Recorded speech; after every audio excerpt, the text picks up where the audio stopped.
തലശ്ശേരി സഖാവ് കാരായി രാജൻ. നക്സൽ വധക്കേസിൽ CPM നേതാക്കളായ കാരായി രാജൻ, കാരായി ചന്ദ്രശേഖരൻ തുടങ്ങിയവരെ പ്രതികളാക്കി CBI നേരത്തെ കുറ്റപത്രം സമർപ്പിച്ചിരുന്നു. Karipur doctor PPP Mustafa. Kasaragod CPM നേതാവിന്റെ കൊലവിളി പ്രസംഗത്തിന്റെ വീഡിയോ പുറത്തു വന്നിരിക്കുന്നു.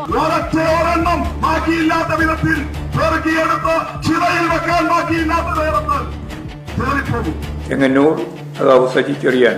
സാംസ്കാരിക മന്ത്രി സജി ചെറിയാൻ ഭരണഘടനാ വിരുദ്ധ പരാമർശങ്ങൾ നടത്തിയതിന്റെ പേരിൽ രാജിവെച്ചൊഴിഞ്ഞിരിക്കുന്നു. തവനൂർ KT ജലീൽ. ബന്ധുനിയമന കേസിൽ മന്ത്രി KT ജലീൽ കുറ്റക്കാരനെന്ന് ലോകായുക്ത. മന്ത്രി സ്വജനപക്ഷപാതം കാട്ടി.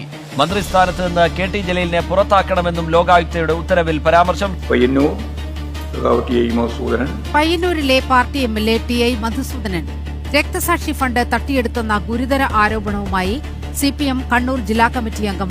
തളിപ്പറമ്പ് സഖാവ് PK ശ്യാമൾ ടീച്ചർ. കണ്ണൂർ ആന്തൂരിൽ പ്രവാസി വ്യവസായി സാജൻ ആത്മഹത്യ ചെയ്തതിന് കാരണം ചെയർപേഴ്സന്റെയും ഉദ്യോഗസ്ഥരുടെയും പീഡനമാണെന്ന് ആരോപിച്ച് കുടുംബം മുഖ്യമന്ത്രിക്കും കളക്ടർക്കും പരാതി നൽകി. ചെയർപേഴ്സൺ PK ശ്യാമള ഉൾപ്പെടെയുള്ളവർക്കെതിരെ ആത്മഹത്യാ പ്രേരണയ്ക്ക് കേസെടുക്കണമെന്ന് സാജന്റെ ഭാര്യ ആവശ്യപ്പെട്ടു. കഴക്കൂട്ടം സഖാവ് കടകംപള്ളി സുരേന്ദ്രൻ. അന്യസംസ്ഥാന സ്പോൺസർമാരെ ദേവസ്വം ബോർഡിന് പരിചയപ്പെടുത്തിയത് കടകംപള്ളി എന്ന SITക്ക് മൊഴി.